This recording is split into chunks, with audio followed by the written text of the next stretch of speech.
Assalamualaikum warahmatullahi wabarakatuh. 90.1 Fast FM Family Radio, warna baru untuk keluarga. Selamat siang keluarga Fast. Apa kabar untuk Anda siang ini? Senang banget rasanya ya, di akhir pekan kita bisa ketemu lagi. Ketemuannya ini gak sendirian antara Dimas dan keluarga Fast saja, tetapi ada narasumber yang akan kami hadirkan untuk Anda di program kesayangan kita, Dialog UMKM Magelang. Ya, spesial dialog ini keluarga Fast tentu sudah Anda sering dengarkan di setiap hari Sabtu atau di akhir pekan, di mana kita akan hadirkan beberapa narasumber yang insya Allah ini banyak hal-hal yang akan disampaikan oleh beliau bermanfaat untuk keluarga Fast dimanapun berada. Dialog UMKM ini keluarga Fast hadir bersama di 90.1 Fast FM dan juga tentu rekan-rekan terbaik dari KM Magelang, Host Production dan kantor sekretariat bersama Lembu Wikarta.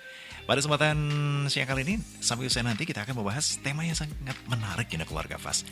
Tema yang mungkin dari kemarin-kemarin Anda masih menantikan gitu. Apa sih tema yang bakal kita kaji di siang ini sampai kelar nanti pukul 14? Nah, temanya adalah pengembangan sayur organik untuk edisi Sabtu 13 Juli 2024.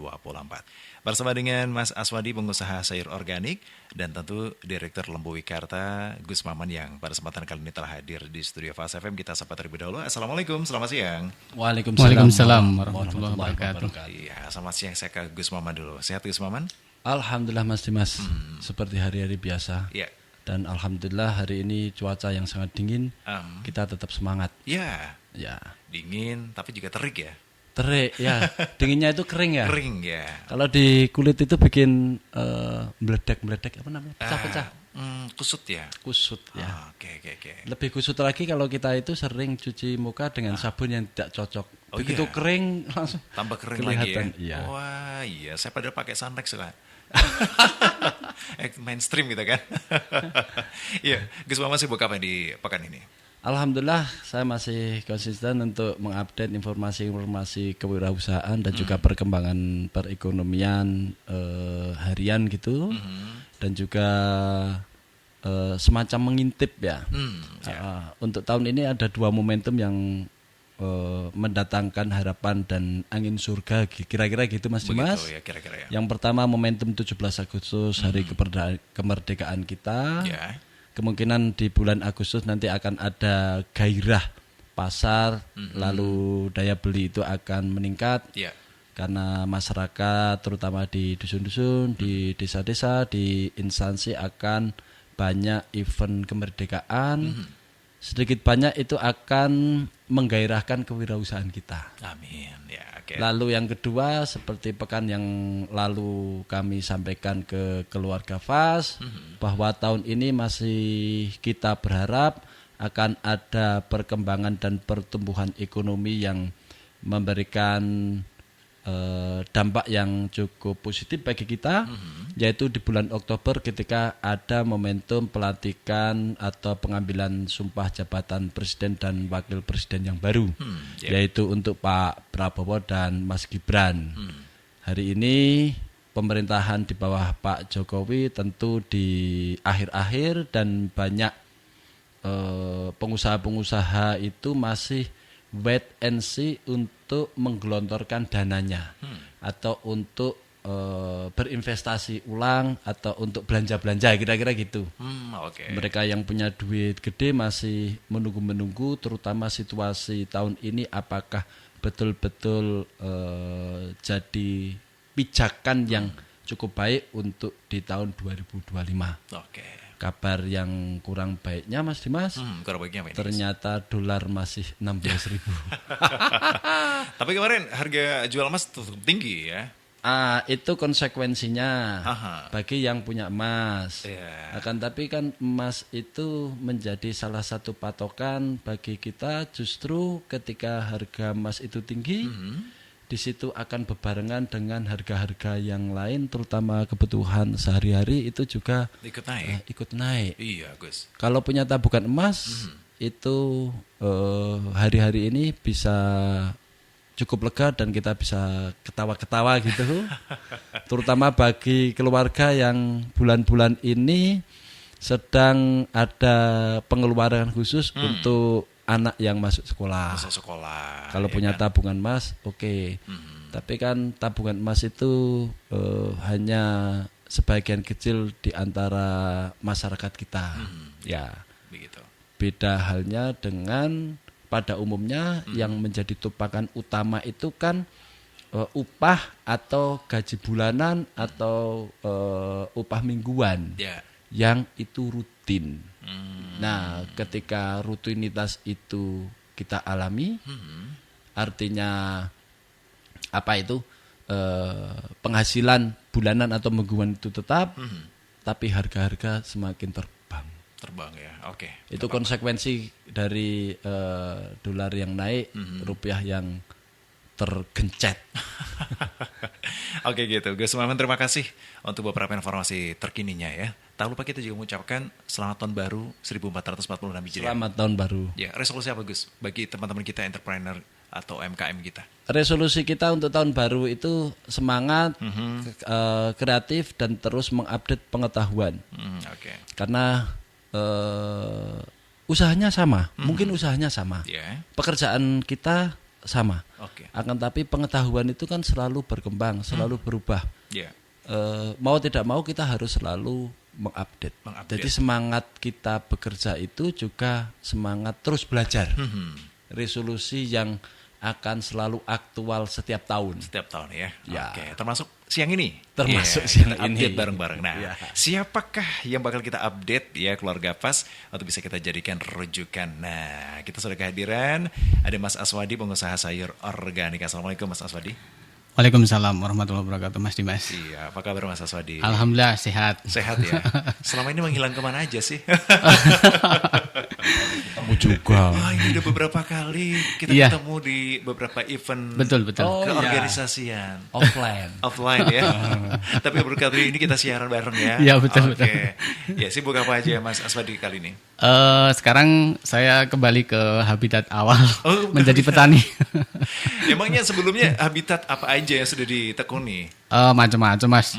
Dulu kita waktu mahasiswa juga ketemu dengan Gus Maman itu ikut di latihan jadi pelaku politik. Kemudian setelah itu di misi kemanusiaan waktu Eropa Merapi itu.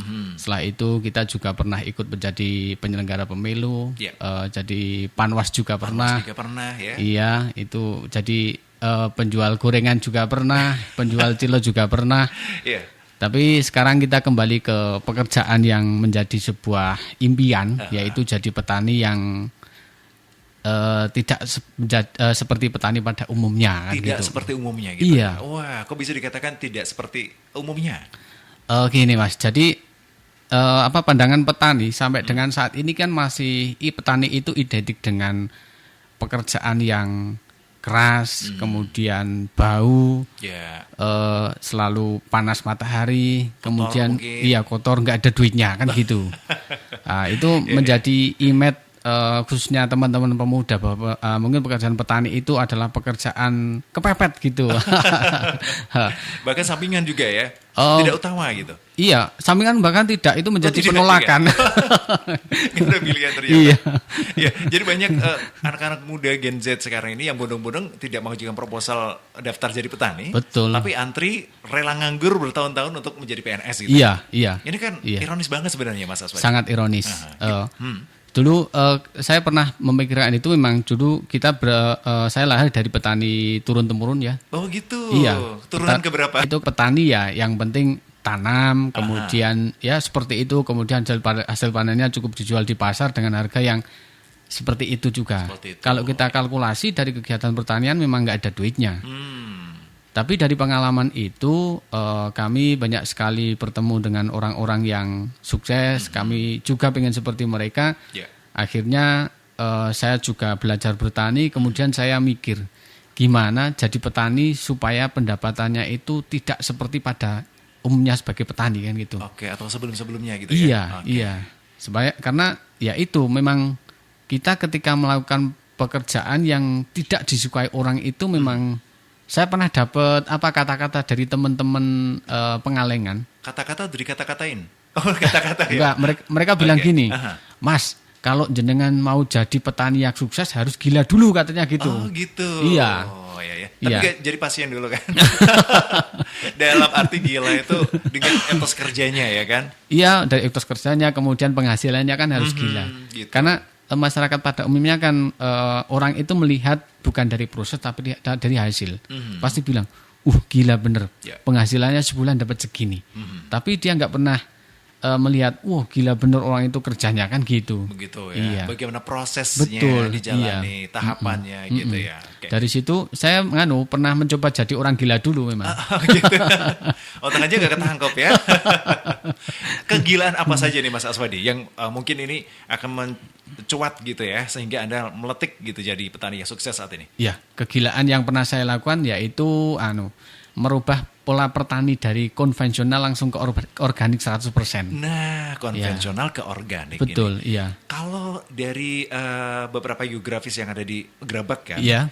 kan ini masih ada konvensional banyak banget. Iya, iya. Bahkan kimia itu juga jor-joran kan di sana. Iya, betul. Nah, kok bisa sih Mas Aswadi ini bisa berubah dari konvensional ke organik gitu? Kerengketnya gimana? Gregetnya itu loh. Gregetnya itu kan sebenarnya sejarahnya itu waktu 2010 kita kan ikut di pendampingan korban erupsi. 2010 ya? Iya. Oke. Yang erupsi besar-besaran itu toh. Itu di kilometer 6. Di situ kan kita dengan teman-teman Pengalengan itu mewacanakan untuk menciptakan pertanian organik khususnya sayuran. Oke. Karena dulu basicnya saya hanya seorang yang masih sekolah, saya bukan seorang mentor. Oke. Saya menjadi unta tukang bawa buku ke sana kemari. Wah, luar biasa dong. Jadi saya mengikuti para mentor itu membawakan buku, tapi suatu saat ketika mentor itu nggak datang, saya dipaksa harus menjadi seorang narasumber kan gitu. Waduh, Luar saya biasa. terus pusing gimana ini. Berjalannya waktu kan kita nggak mungkin kalau hanya kita menceritakan sesuatu tanpa kita melakukan. Lakukannya. Iya. Betul. Lah dari situ di rumah saya izin kepada orang tua saya minta sekian petak tanah sawah untuk saya aplikasikan dengan metode pertanian organik.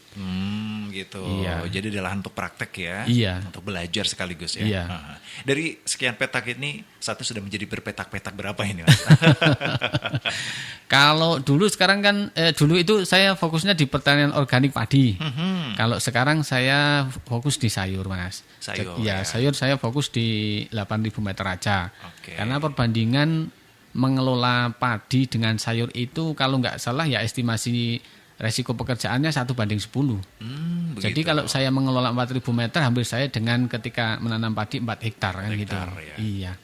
Baik gitu. Sebenarnya lebih menguntungkan padi organik atau sayuran organik ini Mas Aswadi? Dua-duanya menguntungkan. Dua-duanya ya? Iya. Oke. Tinggal memang kita kan kalau di wilayah Gerabak alhamdulillah untuk pertanian organik padi itu sudah familiar. Ya, oke. Ya, makanya kita mengembangkan untuk yang lain kan gitu. Aha. Sayuran organik Sayuran kan gitu. organik. Nah, Iya. keluarga apa sih ini penasaran ya Mas Aswadi? Jenis sayuran apa sih yang ditanam Mas Aswadi ini yang jenisnya organik di sana? Saya ada pakcoy, ada bawang daun, kemudian buncis, kemudian ada seledri. Kami juga kerjasama dengan beberapa kelompok tani yang ada di lereng Merbabu di situ, karena mereka kan basicnya sayur. Ya. Jadi ketika permintaan saya itu tidak mencukupi, maka kita harus membangun jaringan dengan petani yang lain. Sesama organik Iya, ya? sesama organik gitu. Oke gitu. Nah, ini kan kalau kita berbicara terkait dengan tanaman atau bahkan sayur organik, Iya. itu tentu punya grade tersendiri, punya Iya. kelas tersendiri ya Iya. kan. Tentu nggak bisa dong kita bersaing di pasaran yang notabene itu juga beda dengan Iya. pengelolaannya biasanya. Terus larinya kemana nih hasil panennya? Kalau hari ini alhamdulillah saya itu ada kepercayaan dengan sebuah perusahaan yang ada di Jakarta. Di Jakarta? Iya, jadi kita menyuplai bahan baku untuk makanan bayi. Oh gitu, Iya. makanan bayi ya. Iya. Oke. Jadi kami membuat produk turunan dari sayur segar menjadi Kering. sayur kering kan gitu. Nah, di situ kan memang yang namanya petani itu harus memiliki teknologi. Oke. Sepakat yang disampaikan Gus Maman tadi bahwa kita perlu inovasi kan gitu. Iya. Nah, dari sini memang layaknya pemuda kita sudah sepatasnya untuk ke situ. Jadi ketika hari ini pekerjaan itu tidak hanya di pabrik, tidak hanya jadi buruh, tapi kenapa tidak kita melakukan sebagai seorang wirausahawan kan gitu. Iya, oke sepakat. Nggih. Nah, Kayak begitu. gitu. Ya. Nah, salah satunya produk turunan itu dan juga spek produk itu, nah kalau yang kami buat sebenarnya gridnya ABC semuanya masuk. Yang penting produk itu masih layak untuk dikonsumsi manusia kan, dalam arti walaupun kita membuat produk turunan, tapi memang bahan bakunya kita tentukan yang grade-nya itu masih bagus. Masih bagus ya. Iya. Oke, begitu.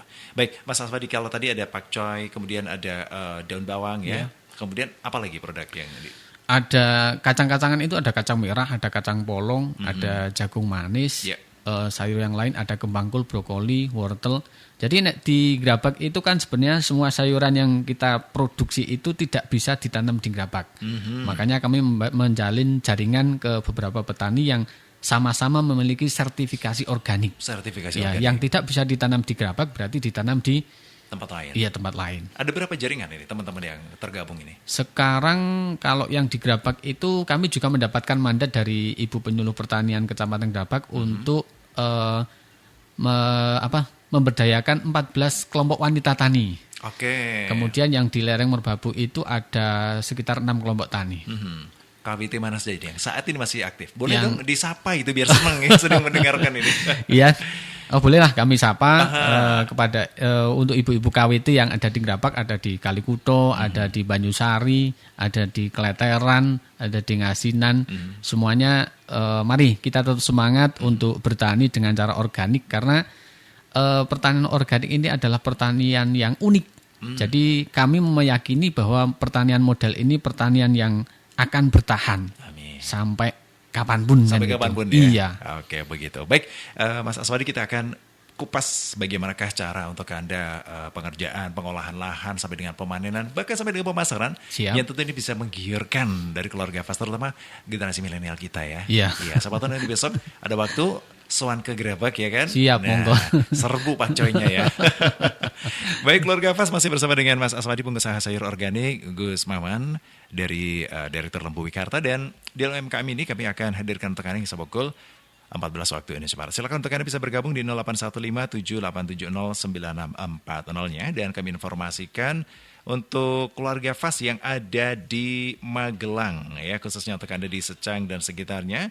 Jangan lupa Anda bisa hadir dan saksikan pameran UMKM Desa Pancoran Mas tanggal 13 hingga 14 Juli 2024 di lapangan dan kuliner Bagas Bagus Pancoran Mas Secang Magelang. Turut dimeriahkan pada hari Sabtu tanggal 13 Juli atau hari ini. Ada Kubro Siswo, Muncul Muda Sawahan, Dayakan Asri Muda dari Pabilan. Kemudian besok di hari Ahad 14 Juli 2024 ada lomba mewarnai kategori TK RA PAUD antar RW Sepancoran Mas. Kemudian ada Sorengan Bandung Rejo tampil di Istana Negara pada Hari Ulang Tahun Republik Indonesia tahun 2023 lalu ya. Dan tentu ada beberapa stand-stand kuliner yang bisa memanjakan selera lidah Anda. Jangan lupa, saksikan pameran UMKM Desa Pancoran Mas tanggal 13 hingga 14 Juli 2024. Kemudian UMKM, kokohkan ekonomi bangsa. Kami akan kembali lagi di Dialog UMKM setelah jeda berikut ini. Tetap di Dialog UMKM Fas FM Magelang.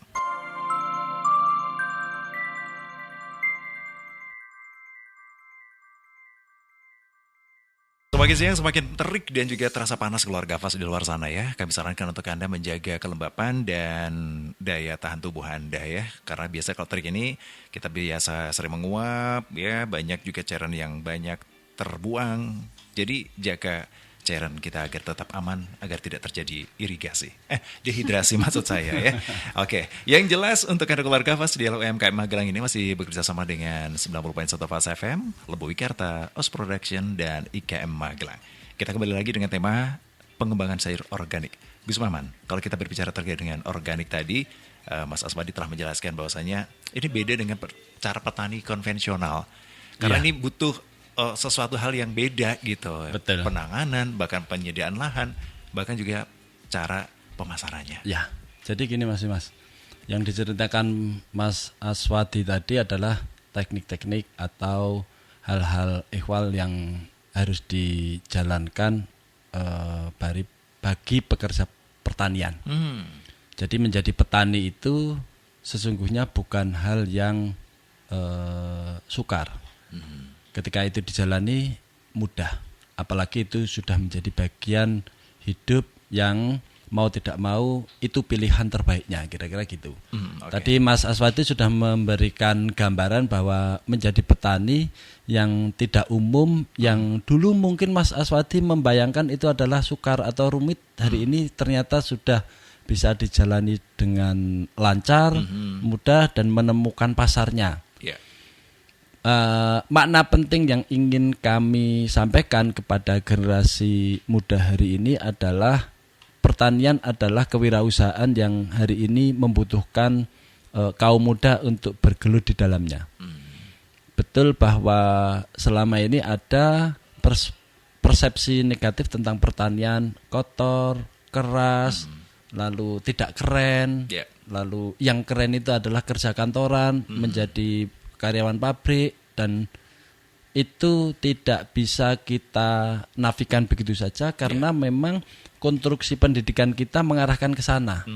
Jadi ketika kita sekolah, kita selalu diberi gambaran bahwa pekerjaan yang paling baik itu adalah ketika itu berkaitan dengan pakaian bersih, bersepatu, berseragam, lalu motornya selalu kinclong. Padahal Mas Dimas, teman-teman kita yang petani, yang motornya itu bebek protolan itu, itu duitnya banyak. Tapi mereka kan nggak pernah cerita. Yang diceritakan itu adalah yang kasar-kasarnya, yang kerasnya, gitu. Jadi ini adalah kabar baik. Potensi yang kaum muda harus masuk di dalamnya, karena ini berkaitan dengan makna yang kedua yang ingin saya sampaikan, bahwa mau tidak mau kaum muda hari ini harus terjun ke bidang pertanian karena kita harus regenerasi. Hari ini bapak-bapak kita, ibu-ibu kita yang bergelut di sawah, di pertanian, kalau yang muda tidak mau terjun ke sawah, lalu besok yang melanjutkan siapa? Karena tidak mungkin semua perkara di pertanian, di sawah itu bisa digantikan oleh robot, tidak bisa digantikan oleh mesin. Betul, beberapa sudah tergantikan dengan mesin, tapi skill dan mindset mindset itu kan nggak bisa, tetap harus petaninya, harus orangnya, dan disitulah keberlimpahan atau kekayaan yang hari ini bisa kita raih untuk kaum muda hari ini, ya pertanian ya. Jawabannya sudah ada. Pak Aswadi tadi udah cerita. Bukan hanya jutawan itu, miliarder ya. Iya, dan itu adalah kewirausahaan pertanian. Saya kira itu masih Mas. Baik, terima kasih Gus Maman ya. Dan keluarga Fas yang baru saja bergabung bersama kami di 90.1 Fas FM, silakan untuk Anda bisa menanyakan beberapa hal yang akan Anda tanyakan ke narasumber kami. Ada Mas Aswadi, Gus Maman selaku dari Lembu Wikarta, dan juga Mas Ozi dari Oz Production ini ya. Terima kasih, selamat datang Mas Ozi. Assalamualaikum. Waalaikumsalam warahmatullahi wabarakatuh. Ya, apa kabar Mas Ozi? Baik, ketemu dengan suasana yang cerah nih hari ini. Terik ya bahkan di luar sana ya? Terik, tapi suasananya kenapa adem ya? Adem ya? Ya adem. Alhamdulillah, karena ada saya di sini. Oke, ya, terima kasih. Mulai ya. Okay. Saya senang sekali. Mas, hadirnya Mas Ozi ini adalah kabar bahwasanya geliat UMKM di Magelang masih berjalan dengan gigih gitu. Apa sih yang menjadi kesibukan Mas Ozi di pekan ini, Mas?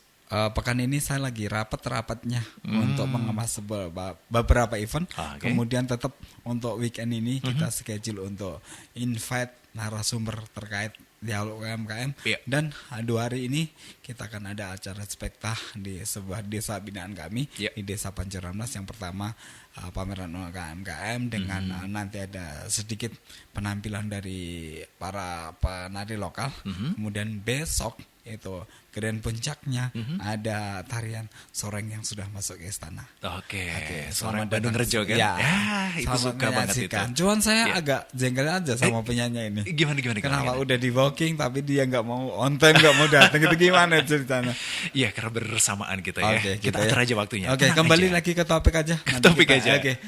Oke. Mas Ozi, gimana? ini Mas Aswadi kan? Ya. Biasanya kan Mas Ozi mengajak beberapa pelaku UMKM kita dari Kria, Craft, dan kemarin ada kuliner ya Gus ya. Masih terasa di lidah ya Gus ya. Cistiknya selebriti ya Gus ya. Keras gitu. Waduh, membekas. Dan bahkan banyak pendengar kita yang penasaran gitu. Itu Mbak Aning di mana sih gitu? Produksinya di mana, langsung pada tanya aja gitu. Oke. Nah, kali ini kenapa Mas Aswadi yang dipilih dan ini sayuran? Karena ini mendekati kemerdekaan, mendekati pilkada panas, kita butuh terobosan baru untuk siaran kita ya. Biasanya kita harus mencicipi makanan yang sudah siap saji, ini perlu kita olah. Apalagi organik. Kenapa? Sangat keren sekali. Dari hasil organik itu tadi udah disebutkin, jangan sampai pernah malu menjadi petani. Walaupun tampilan kotor tapi dompet tetap tebal ya. Mantap ini. Jangan pernah kalah dengan tampilan yang stylish tapi uangnya tipis. Wah, gitu kan. Iya kan lihatnya masuk, ke saya gitu ya. Lihatnya ke saya gitu ya. Kita sama-sama beruang tipis. Karena kita biasanya kan jual suara ya. Iya, rate-nya dinaikin dong besok ya. Iya, ini naikin ya. Gitu udah. Kembali lagi ke beliau Pak Aswadi, beliau berani seorang pemuda kampung mendedikasikan diri hidupnya untuk menjadi orang petani. Apakah itu menjadi sebuah pilihan yang nggak berat? Berat ya. Karena apa? Tampilan sekarang kan lebih mengedepankan ketampilan. Ketika tampilannya mode stylish, motonya posisi kinclong, tapi nggak mungkin ketika lewat apakah kantongnya atau belum tentu. Beda sama mereka ya. Kita nggak menafikan yang kantoran nggak ada duit, nggak sih. Cuman kita hanya memicu kepada teman-teman jangan pernah menjadi kaum rebahan ketika kita bisa melakukan tindakan yang positif. Karena semua perubahan itu dimulai dari diri kita. Dimanapun kita tinggal, ketika otak kita nggak hanya terpacu aku kena kerja kayak penak. Tapi kita mulai do aksi. Jangan pernah berorientasi dulu ke money dulu, fresh money, karena itu akan menyebabkan kita kecewa. Kita harus ngukur apa keahlian kita, apa pengalaman kita, mana relasi kita. Beda ketika kita bertani. Bertani butuh ilmu. Ilmu itu didapat dari mana? Kadang bisa melihat orang tua kita. Baru kita nanti kreatkan. Karena beliau pemuda milenial, otomatis dia akan berpikir bagaimana kita lebih meningkatkan keahlian kita di bidang pertanian yang konvensional menjadi lebih baik lagi. Ya. Gitu. Mungkin di kesempatan yang akan datang para petani-petani milenial kita bisa diundang juga ya. Oke, baik. Ini awalan. Saya pun juga punya teman binaan yang kemarin lolos di pameran UMKM di Universitas Tidar, lagi mau kita gaungkan lagi sama teman-teman tim kami. Kebetulan insya Allah minggu ini kita akan menempati kantor baru di Kota Magelang. Kita keep dulu ya. Mantap ya. Ditunggu. Terima kasih Mas Fauzi atas kehadirannya. Dan kita balik ke Mas Aswadi. Mas Aswadi, kalau kemarin juga banyak sekali petani-petani yang mencoba untuk menggenjot produksinya, menggenjot dengan cara hal-hal yang mungkin di luar dari nalar dari orang tua dulu. Izin. Kemarin di Banyuwangi itu ada petani dragon fruit atau buah naga. Ya, mereka harus berinovasi agar ini produksi buah naganya harus lebih banyak lagi tuh, dengan cara dipasanglah beberapa lampu di malam hari agar fantasitasnya tetap terjaga dan pembuahannya lebih banyak gitu. Nah, ini kan sangat luar biasa sekali ya, inovasi-inovasi yang mungkin kalau orang tua dulu malam ya sudahlah, sunatullah, malam gelap ya udah biasa gitu kan. Cuman di sana ada beberapa terobosan-terobosan seperti itu. Nah, Mas Asnafi dengan teman-temannya, Mas Aswadi maaf, dan teman-temannya apa terobosan yang sudah dilakukan? Terobosan yang kami lakukan gini, kalau misalkan kita ambil contoh Pak Coy aja. Pak Coy ya? Ya, petani kalau nanam Pak Coy itu biasanya mereka nggak pernah ngitung. Ngitung dalam arti berapa sih luasan yang kita tanam, kemudian berapa waktu kita akan panen, sampai dengan berapa tonase yang akan kita dapatkan. Itu adalah kunci. Saya sudah mencoba melakukan beberapa inovasi dan saya sudah memberikan informasi ini kepada petani binaan kita. Saya menggambarkan, karena sekaligus ini sebagai pancingan pemuda, kita tanam Pak Coy, kita itu harus punya impian, punya harapan. Misalkan kita punya target, kita satu Pak Coy itu kalau di pasar umumnya itu beratnya misalkan 300 gram atau 3 on. Kita punya target bagaimana Pak Coy saya itu bisa meningkat 400 gram, tapi biaya produksinya murah. Saya pernah mencoba, kalau lahan 1000 meter, itu kita hitung, lahan produktif itu dari keseluruhan itu hanya 60%. Yang 40% itu digunakan untuk pematang dan juga untuk kalen kalau bahasa Jawanya. Ya, bagi jalan itu. Lah itu kan perlu kita hitung. Oh, berarti kalau 60% dari luasan itu, dari 1000 meter berarti kan 600 meter. 600 meter, kalau kita punya target satu butir Pak Coy atau satu pohon itu 400 gram, berarti dalam satu kali panen kita harus menghitung dikalikan berapa kan gitu. Kalau yang kami lakukan, itu kami malah membuat target dalam 1 meter persegi, itu harus ditanami 25 pohon. Wow. Ya, dengan jarak 20 cm persegi. Kalau misalkan kita target 4 on satu pohon, kali 25, itu berarti kan sudah ketemu 10 kilo ya?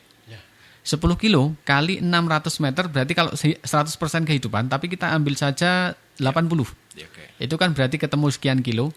Kalau kita memiliki pasar, harga flat saja, nggak usah tinggi-tinggi, 1.500. Ya. Itu sudah akan ketemu nominal uang yang cukup banyak. Gitu kalau kita keluarkan dengan biaya produksi, biaya olah lahan dan yang lain-lain itu, kita hitung saja 40%. Berarti kita memiliki keuntungan 60%. 60% itu sudah, kalau diuangkan itu sudah cukup lumayan. Dengan gaji PNS 1 bulan, lebih tinggi itu. Lebih tinggi itu Iya. ya. Oke. Artinya itu untuk balik modal sudah. Oh sudah. Banget ya. Nah, itu kami berkali-kali menyampaikan supaya pemuda itu tidak mengesampingkan pertanian pekerjaan yang remeh, nggak bisa. Ketika kita melakukan dengan model tanam yang bagus, kemudian dengan teknologi, itu sangat luar biasa. Sangat masuk. Ya. Begitu, ya. Kemudian Mas Aswadi untuk hitungan 1.000 meter tadi ya. Oke. Ya, untuk masa tanam berapa hari untuk Pak Coy? Nek umumnya itu kan 1 bulan. Kami menargetkan 26 hari panen. 26 Cepet banget hari. ya ternyata ya. Iya, karena kita menggunakan pupuk organik cair dengan SOP, dalam arti aplikasi kita POC itu dicampur dengan pestisida nabati, itu kita aplikasikan rata-rata per 4-5 hari. Kita tidak akan melihat tanaman itu terkena serangan atau tidak, kita menciptakan imun pada tanaman itu, jadi panen kita akan maksimal. Begitu ya. Iya. Tapi sejauh ini ada serangan apa sih pakcoy ini khususnya? Pakcoy itu yang paling ganas ulat biasanya. Ya. Tapi dalam musim tertentu saya hitung dalam 1 tahun itu parah-parahnya hanya dalam 1 bulan. Di bulan apa biasanya? Itu biasanya di peralihan dari kemarau ke hujan. Ke hujan ya. Oke. Itu paling banyak ya. Yang paling banyak itu. Biasanya kalau tempat saya itu tingkat kerusakannya bisa mencapai 30%. 30% Iya. ya. Oke. Lantas kan ini organik kan. Iya. Tidak mungkin dong kita semprot dengan bahan kimia. Ya betul. Kita lakukan apa itu? Kita membuat pestisida nabati itu berdasarkan prinsipnya bahan-bahan yang mengandung ki panas, ki pedes, dan ki pahit. Oke. Ya, itu banyak sekali didapat di lingkungan kita. Ya. Iya, kemudian Bisa disebut Mas? Bisa. Disebut 3 hal itu? ya, ki panas itu bisa dari jahe. Jahe. Kemudian dari perasan cabai. Oke. Ki pahit itu bisa dari brotowali atau biji mahoni ataupun Biji mahoni. Mahoni Iya, ya. biji Oh, mahoni. berarti yang Putih itu warna putih itu ya? Iya, betul. Oke. Kemudian daun pepaya, perasan daun pepaya. Oke. Baik. Lalu satunya? Yang satu ki panas, ki pahit, kemudian satu lagi itu yang biasanya kita buat dari daun-daun yang tidak disukai baunya. Apa itu? Itu kita ada daun mimba. Nek ting mriki bahasane rondo noleh.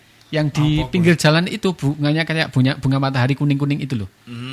Oke. Oh, ya. Tahu ya. Kayak gitu. Yang pohonnya seperti pohon tomat itu ya? Kayak Tidak keras kan? Iya, tidak batangnya? keras. Tapi Ya, dia ya. tinggi kan? di pinggir jalan itu. Pinggir jalan. Iya, tingginya paling 1 meter. Oke. Iya. Ya. Itu yang menjadi andalan kita. Tapi karena kita membuat produk itu produk turunan, jadi saya memanfaatkan perasan daun seledri, perasan bawang daun, itu masuk dalam kategori pestisida nabati.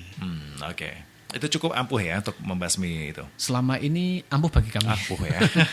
Oke. Mas Aswadi, kita kembali ke Pak Coy tadi ya. Iya. Kemarin ini kan kita menerima informasi bahwasanya di kawasan Banaran ini kan panen Pak Coy tapi tidak laku. Iya. Kemudian dibuang. Iya. Kemudian ada relawan kita yang artinya daripada dibuang, ayo disedekahkan gitu. Iya. Ya. 200 kemarin.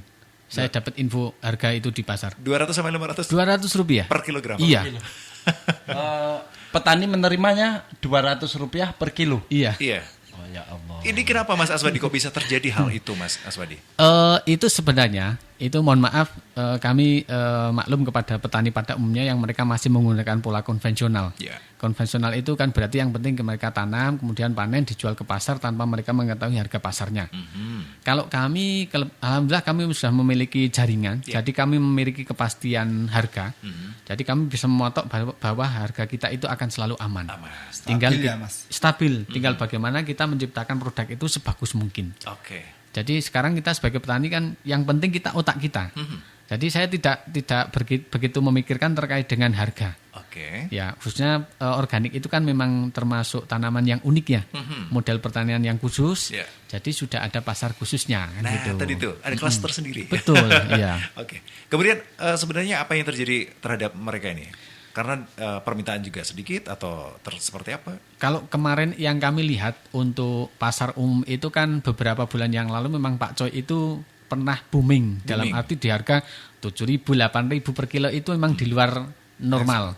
Oh, Ya, oke. ketika seperti itu semua petani akan melirik. Oh, sekarang Pak Coy-nya lakunya mahal. Waduh, kita tanam Rame-rame. sebanyak mungkin. Ambisi. Iya, ketika panen bebarengan ya udah itu kasihan petaninya. Oke. Mau gimana lagi kan? Sementara kita disuruh nyerap ya mohon maaf nggak bisa karena memang bukan spek kami kan gitu. Betul ya, beda kelas dong ya. Oke.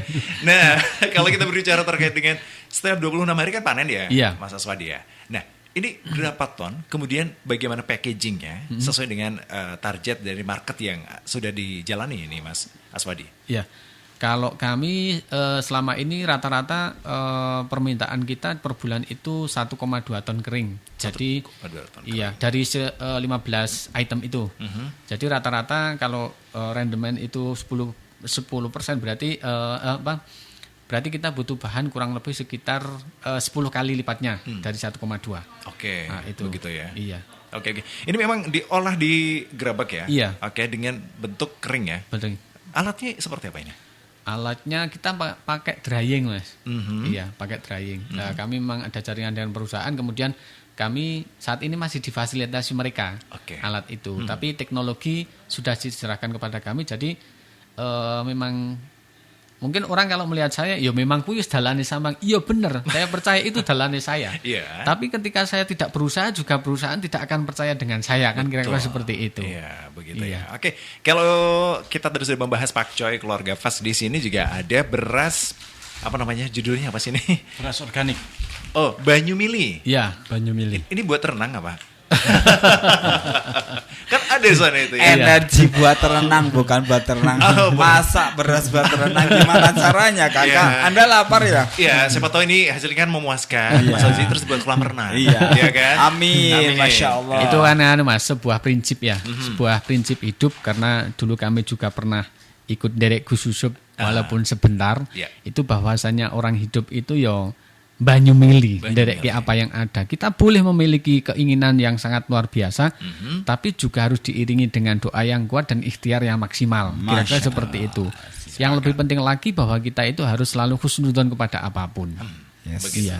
Yes, Kira-kira itu dia seperti prinsipnya itu. Banyu Mili ya. Iya. Oke, filosofi dari Banyu Mili, brand dari beras organik. Ini jenisnya metik wangi. Iya, Apa? mentek wangi susu. Metik Itu wangi khas susu. Magelang. Khas Magelang ya. Iya. Oke, saya juga pernah melihat ini tapi bukan organik. Karena saya konsumsinya juga kadang-kadang ini, Iya. tapi tidak organik. Iya. Nah, kalau yang organik beda kan tentunya dengan Beda. Jadi kalau menjelaskan nanti darani mitro. Nitro ke apa itu? Iya omeng lambe-lambe pasaran kan. Peter itu ya omong kosong lah. Iya.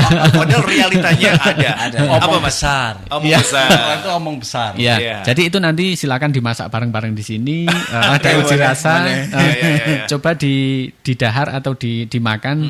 Pertama jangan menggunakan Apapun. lauk dulu. Iya. Itu dirasakan enak atau enggak. Oh, itu biasa Terus poso ditambah. teh. Iya. Sebelum itu ditambah apa? Ya enggak ada Lis. Ini kalau itu sih lauknya apa saja mau. Mau Iya. ya. Jadi dulu saya punya, sekarang juga pasti punya satu kulineran kan. Iya. Ya, saya tanpa menyebutkan Mas Oji, izin Mas. Saya ketika menambahkan beras mentek wangi, para penikmat kuliner itu nambahnya bukan lauknya, tapi Nasinya. nasinya gitu. Iya. Iya. Jadi efeknya rugi. Iya. Untungnya saya dengan tidak sistem ambil nasi sepuasnya tidak. Ya, tidak. Saya tidak pakai itu ya. Tapi kalau di apa itu nambah 1 sendok atau 2 sendok kan tinggal dihitung aja kan Mas. Iya, per porsi aja. Oh, per Tambah per porsi. porsi. 1 porsi 4.000. Oh ya. Tinggal tambah gitu ya. Jadi apa Mas kelebihannya ini? Kelebihannya itu pulen, kemudian aromatik. Organik itu kelebihannya rasanya enak. Oh, Kalau oke. biasanya misalkan makan beras mentik wangi non organik itu bisa makan sehari 4 kali. Mungkin kalau yang organik bisa 6 kali. Oh, karena saking enaknya. Karena ya. saking enaknya. Betul. Itu bukti bukan hanya sekedar saya obrol-obrol Mitra atau tadi mitra ya. enggak, Iya, tapi bukan memang mitra. saya juga dulu pernah merasakan karena memang dulu kami mendapatkan produk dari Bapak itu kan ya produk beras konvensional. Terus kami beralih ke organik itu kan sebelum kita jual memang kita harus menceritakan apa yang harus kita jual kan gitu. jual, ya. Jadi kami merasakan itu istri saya kalau Pak, kalau masak beras itu Mas, berasnya itu jangan kayak gini semua. Gimana? Sebulan kita habisnya sekian. Kalau saya di rumah saya oplos, Mas. Ya maaf ya. Iya. Ini satu takar ya, yang biasa 2 takar. Iya. Jadi tetap aromanya itu terasa semua, Iya, metik iya, wanginya betul. gitu ya. Iya tadi tuh, Mas, boros Mas. Ya, Mas Alwadi, kalau dari harga dibandingkan dengan beras biasa berapa? Kalau hari ini kan harga beras kan nggak normal. Ya. Tapi kalau normal itu sebenarnya selisihnya sekitar 2.000 per kilo. Dari yang Nggak jauh organik. juga ya? Nggak jauh juga. Oh. Nggak jauh, tapi Hari ini kalau maksudnya istri saya belanja ke warung beras itu kan antara 15, 16, 17 gitu. Itu yang enak dimakan. Mas Aswadi kalau yang organik jualnya biasanya berapa? ini disebut sekarang saya antara 19 sampai 20 ribu. Oh, nggak jauh juga ya? Iya. 19 kan? Iya. Sampai dengan 20.000. Tapi flat harga kita segitu. Oke. normal ya. Tapi ketersediaannya harus pesan dulu. Untuk saat ini kami untuk beras masih aman lah. Oke. Iya, Oke, masih oke. aman. Bisa didapatkan di mana produk Banyumili Mentik Wangi organik? Kalau Banyumili hanya di tempat saya karena itu produk saya. Tapi kalau Nggak titip jual gitu ya, Mas? gimana? Nggak titip jual. Sementara ini kan saya hanya nyuplai ke beberapa Grosir. grosir. Ya, jadi memang saya tidak begitu mengeluarkan brand. Brand itu biar mereka yang menggunakan karena kita berbagi tugas. Saya tugasnya adalah menyiapkan bahan baku curah Mereka setengah yang jadi. branding gitu. Oke, Iya, oke, mereka oke. yang branding. Oh, dropship Silahkan gitu ya? mereka tuh mau pakai Di branding branding apa terserah. Iya. Tapi Yang curahnya Jadi Mas kita. Aswadi. Iya. Oke. Bagi-bagi rezeki masing-masing. Betul, prinsipnya gitu. Kalau semuanya Ya. mau dihandle kita sendiri, kapan kita mau berbagi? Oke. Video kalau nggak mau berbagi, ayo. gitu. Hajar, men. Mas Oji, kuncinya itu dalam kewirausahaan apapun itu Iya. kolaborasi. Kolaborasi. Masa Jejaring. produksi, Iya. ngecap, lalu pengemasan, Iya. lalu mengantar, mau dilakukan sendiri. Iya. Itu namanya satu bos satu mandigani gitu ya. Bukan, itu namanya serakah. betul. Saya sepakatin. Sepakat. Kakak saya jangan liatin ke saya dong, saya nggak seperti itu ya. Oke. Jadi kalau ini beras Mentik Wangi ini memang salah satu produk dari yang organik ya. Iya, Ini juga ditanam di Gerabak. iya. Heeh. Nah selain ini apa lagi Mas? Selain ini ada beras IR64, beras putih ya. Ya, Itu di beras putih ada IR64, Cirang, Mikungga, dan yang sekelasnya itu. Kemudian ada beras merah, ada beras hitam, kemudian ada beras mik. Karena ada konsumen yang menginginkan Ya. itu campuran. Campuran Iya. ya. Antara Tapi ini keluar dari tema kita. Itu produk tambahan kita. Oke, teman, nggak apa-apa. Yang jelas ini adalah kita mau menyampaikan kepada keluarga Fast, terutama Iya. anak-anak generasi milenial, bahwasanya bukan hanya sayuran, tetapi beras ini Betul. menjadi salah satu hal yang masih banyak kesempatan di luar sana ya. Sangat luas. Iya. Baik, Mas Aswadi, Gus Maman dan juga Mas Ozi, kita sudah sampai di penghujung acara. Ada beberapa hal yang mungkin akan kita sampaikan kepada keluarga Fast. Saya ke Gus Maman dulu, Gus. Ya, terima kasih Mas Dimas. Sebelum habis acara saya hanya menyampaikan rasa bahagia hari ini kita dapat narasumber yang sesuai dengan visi misi kita Mas Dimas. Alhamdulillah. Mas Ozi kira-kira gitu ya. Karena memang program kita Fast FM dan Dembung Bikarta itu kan bagaimana memberikan edukasi dan juga harapan baik kepada para wirausahawan terutama bagi pemula bahwa berwirausaha itu apapun yang dilakukan selalu akan memberikan kemuliaan atau keberkahan kira-kira gitu. Iya. Kalau saya boleh berpesan kepada Mas Aswadi dengan pengalaman menyuplai sayuran ke pabrik yang bisa saya tangkap itu bagaimana Mas Aswadi sekarang mengembangkan dan memperluas lahan pertanian gitu. Iya. Mungkin serupa atau tidak serupa dan juga mencari terobosan ke pabrik lain. Karena luas pertanian kita itu masih banyak dan masih banyak potensi yang bisa kita daya gunakan gitu. Untuk kita pelan-pelan yang konvensional itu kita ajak berorganik kira-kira gitu. Begitu. Tapi kata kuncinya Mas Aswadi harus bisa memberikan cara atau tempat untuk membuang atau untuk menjual sayuran organik itu. Mungkin masih ada pasar atau pabrik yang hari ini membutuhkan dan bila perlu dibuka kuncinya gitu. Apakah itu bisa? Sangat bisa. Apalagi ketika sudah ada pimpinan baru kita, presiden dan wakil presiden ketika dilantik, banyak pengusaha yang atau investor yang punya duit yang optimis untuk membelanjakan uangnya. Itu yang kita tunggu sebenarnya Mas. Karena hari-hari ini banyak orang di Jakarta yang punya duit masih menunggu situasi. Hari ini kan bisa dikatakan secara politik kan belum ada kepastian, belum menentu kan gitu. Masih wait and see ya? Masih wait and see. Tapi begitu nanti dilantik, mau tidak mau itu harus dimulai. Dan itu harus kita ambil kesempatan dan peluang itu. Dimulai dari sekarang ya? Mas.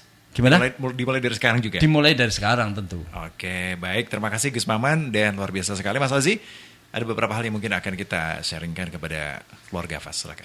Baik, terima kasih buat Mas Aswadi, Fas FM dan juga Gus Maman yang telah memberikan ruang waktu untuk kami berkarya. Satu pesan saya buat Mas Aswadi adalah tanamkan virus-virus Anda untuk segera dipublishing. Itu adalah cara kami untuk mendobrak beberapa desa di Kabupaten Magelang untuk kita dampingi menjadi petani milenial organik. Karena kami dan tim akan segera menindaklanjuti. Hari ini pertemuan pertama, tapi tidak akan berakhir di sini saja.